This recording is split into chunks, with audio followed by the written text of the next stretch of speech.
Class 10 की जीव विज्ञान की जैव प्रक्रम जो टॉपिक है, इसको हम लोग समझने चल रहे हैं कि जैव प्रक्रम क्या है। जैव प्रक्रम को देखते हैं तो हम जैव प्रक्रम पढ़ने से पहले हम जरा समझें कि जैव क्या है, जीव क्या है। तो हम जीव को समझना चाहते हैं। हम लोग को देहात की भाषा में उसको लोग कहते हैं कि प्राण मिल गए। तो हम उसी प्राण की बात कर रहे हैं कि जिस प्राण से हमको यह समझ में आता है कि कोई जिंदा है या मृत है, उसी प्राण की मैं बात करता हूं कि कैसे समझेंगे कि किसी में प्राण है कि प्राण नहीं है, कोई जिंदा है या मर गया है। हम उसी टॉपिक को समझने के लिए चलते हैं। तो हम लोग को जब जानकारी लेनी होती है कि कोई जिंदा है कि मृत है, तो हम लोग के पास बहुत सारे पैमाने हैं। उन पैमानों से कि जिसके पास जिंदगी है, जो जिंदा होते हैं, जो एलाइव होते हैं, जिनके जो सजीव होते हैं, उनके लिए हमारे पास कुछ क्राइटेरिया है। तो हम क्राइटेरिया पर देख लेते हैं कि हाँ, उस क्राइटेरिया पर खरा उतरता है तो हम कहते हैं कि यस, यह सजीव है कि निर्जीव है। तो जैसे मान लीजिए किसी में संवेदना का कहने का मतलब कि उसमें यदि उसका शरीर टच किया जाए, उसकी जो है सो कि वो अपने जीभ से कुछ टच कर स्वाद मिलता है। इस तरह से कोई भी तरह की संवेदना की बात की जाती है। अगर कुछ कहा जाए वो सुन लेता है, आंखों से जिसकी कुछ दिखाई देती है, इस तरह की जितनी संवेदनाएं हैं, अगर संवेदना दिखाता है तो हम लोग कहते हैं कि यस, इसमें जीव है। पेड़ पौधों में भी हम देखते हैं कि उसमें जो है कि कहीं पर कोई थोड़ा सा उसकी छाल छील दो या कुछ करो, उसमें से देखते हैं कुछ रसीले पदार्थ निकल आते हैं, हमें समझ में आती है यस, ये जो है इसमें जीव है। तो जीव है, ये बात हमको समझने के लिए संवेदना एक प्रमुख कारण है। हम देखते हैं कि बहुत सारे जो भी जीव हैं, उनकी एक निश्चित जीवन अवधि होती है। एक निश्चित समय अवधि के बाद वे समाप्त हो जाते हैं, वे मर जाते हैं, वो डेथ कर जाते हैं। तो जितने जीव है उसमें एक निश्चित जीवन अवधि होती है। हम लोगों ने देखा है कि जो भी जीव है वो जनन करते हैं, एक अपने ही जैसे संतान की उत्पत्ति करते हैं, तो वो जनन करते हैं और अपने संतानों की पीढ़ी दर पीढ़ी संतानों की संख्या बढ़ा सकते हैं। यह हम देखते हैं, इवोल्यूशन होता है, समय समय पर उनमें कुछ परिवर्तन आते हैं। ठीक है, उनमें जो है सो कि एक जगह से दूसरे जगह क्लाइमेट को बर्दाश्त करने की क्षमता आ जाती है। वे अपनी जिंदगी को स्वयं मरम्मत कर लेते हैं। अगर जीव है तो उनमें वृद्धि होती है, उसमें विकास होता है। और एक बहुत बढ़िया बात मैं कहता हूं कि जो भी जीव है वे स्वयं से निर्मित एक संगठन होते हैं। उतना ही नहीं, उनमें एक जटिल प्रोटोप्लाज्मिक संगठन होता है।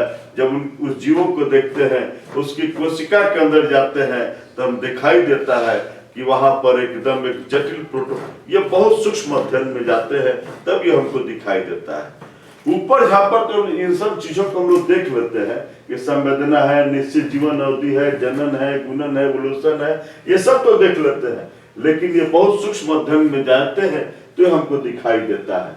लेकिन आम जिंदगी में अगर हम बात करते हैं कि कोई जिंदा है कि नहीं है, कोई सही पड़ा हुआ है, लेटा हुआ है, तो हम कैसे समझते हैं कि भाई उसमें प्राण है कि नहीं है, जिंदा है कि मर गया है। हम लोग जाते हैं, उसको हिलाते डुलाते हैं, उसकी शरीर की गति को देखते हैं।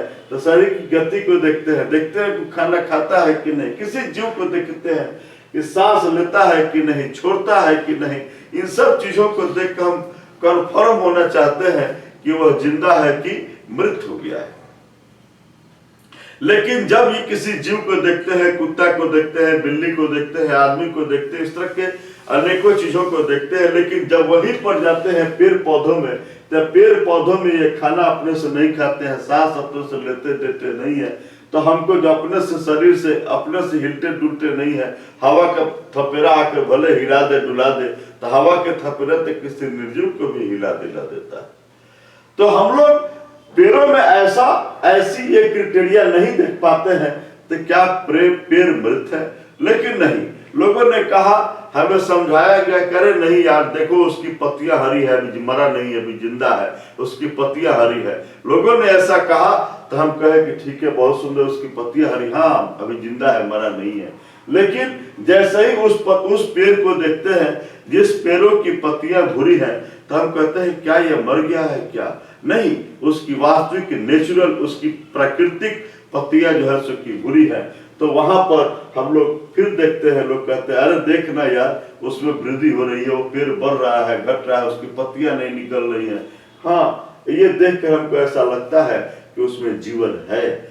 लेकिन ये भी दिखाई नहीं दे, जब पेड़ में कोई बढ़ंती दिखाई नहीं दे, ऐसा दिखाई, उसका ग्रोथ कहीं दिखाई नहीं दे, या बस जीवों में कहीं ग्रोथ दिखाई नहीं दे, तब वहां पर क्या हम समझेंगे कि कैसे वो जिंदा है कि मृत है? इसको समझने के लिए देखिए, उसके आणविक स्तर पर हम बात करते हैं, एकदम सूक्ष्म अध्ययन पर हम लोग चले जाते हैं कि उसके अंदर, उस जीव के अंदर जो अणु है, वो आणविक स्तर पर हम लोग बात करते हैं, तब उसकी गतिविधि को देखते हैं। अगर उसके अणु में कोई गतिविधि है, उसके मॉलिक्यूल में कोई मोबिलिटी है, तो हम लोग वहां बात करते हैं और कहते हैं कि यह आप क्या बात करते हैं। एकदम सूक्ष्म अध्ययन हम लोग करके देखे, कहते हैं कि जिंदा है, अभी मरा नहीं है। लेकिन जब यही बात वायरस की होती है, तो वायरस तो मॉलिक्यूल होता है जो अपने से तो कुछ करता नहीं है, लेकिन जैसा ही किसी होस्ट में चला जाता है, जैसा ही किसी भी जीव के नजदीक में चला जाता है, तो अब वह जो है सभी सजीव के जैसा कार्य करना शुरू कर देता है। तो इन सारी चीजों पर जब लोग जाते हैं, तो हमको ये बात समझ में आती है कि अगर मॉलिक्यूल, अगर अणु या मॉलिक्यूल कहते हैं अंग्रेजी में, अणु कहेंगे हिंदी में, तो अणु स्तर पर यदि हम लोग बात करते हैं, अगर उसमें ऐसा दिखता है, उसमें मोबिलिटी दिखती है, मूवमेंट दिखता है, तो हम लोग कह देते हैं कि इसमें प्राण है अथवा नहीं है। तो एकदम सूक्ष्म स्तर पर जाकर हम लोग बात करते हैं। लेकिन वही अणु, जरा सोचिए, वो अणु जो है सो कि अगर टूट जाए, अणु से क्या बनता है? कोशिका, और कोशिका से क्या बनता है? ऊतक। ऐसा ही जीवों का निर्माण होता है। लेकिन यदि वह अणु टूट जाए तो परिणाम क्या होगा? उस अणु के टूटने का परिणाम है मृत्यु। इसलिए हम कह सकते हैं, यदि जीव की परिभाषा मुझे देनी हो तो मैं कह सकता हूं कि जीव अणुओं का जटिल संगठन है, क्योंकि वो हिलने डुलने, दुनिया जहां जितना हम लोग देखे हैं, खाना खाना, ठीक है ना, जितना हम लोग इस गुणों को देखे हैं, उन गुणों से ये कंफर्म नहीं हुआ है कि उसमें जीव है कि नहीं। तो जीव के लिए हम लोग कंफर्म बात करते हैं कि जीव क्या है? अणुओं का जटिल संगठन है। जीव अणुओं का जटिल संगठन है। तो उस अणु को ये हम देखते हैं कि अगर टूट जाएगा तो उसकी मृत्यु हो जाएगी।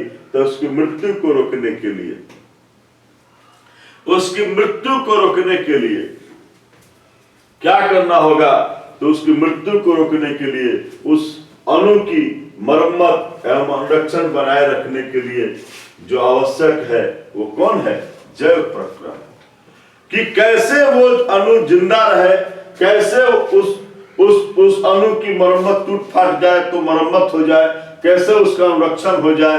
अगर ये हमको पता, ये इसको ठीक करने के लिए जो प्रक्रिया अपनाई जाती है जीवों द्वारा, किसी जीव द्वारा उस अणु को बचाए रखने के लिए, उस अणु की मरम्मत के लिए, उस अणु के अनुरक्षण के लिए जो हम लोग तरीके अपनाते हैं, जो रिपेयर के लिए, उसके सर्वाइवल के लिए जो हम लोग तरीके अपनाते हैं, जो क्रिया की जाती है जीवों द्वारा, उसी को हम लोग क्या कहते हैं? जैव प्रक्रम कहते हैं। और जैव प्रक्रम आवश्यक है, वो सारे कार्य आवश्यक है जिससे कि वो अणु जिंदा रह सके। तो अणु को बचाए रखने के लिए जो प्रक्रियाएं हैं, तो वही प्रक्रिया तो जैव प्रक्रम कहलाता है। और जैव प्रक्रम एकदम आवश्यक है। काहे के लिए? तो उस अणु की मरम्मत एवं अनुरक्षण बनाए रखने के लिए जैव प्रक्रम आवश्यक है। लेकिन आखिर जैव प्रक्रम का डेफिनेशन क्या दे दे सर? बहुत आसान सी बात कहेंगे कि वे सभी प्रक्रम, वे सभी प्रक्रियाएं जो किसी जीवित शरीर की अनुरक्षण एवं गतिशीलता को बनाए रखने के लिए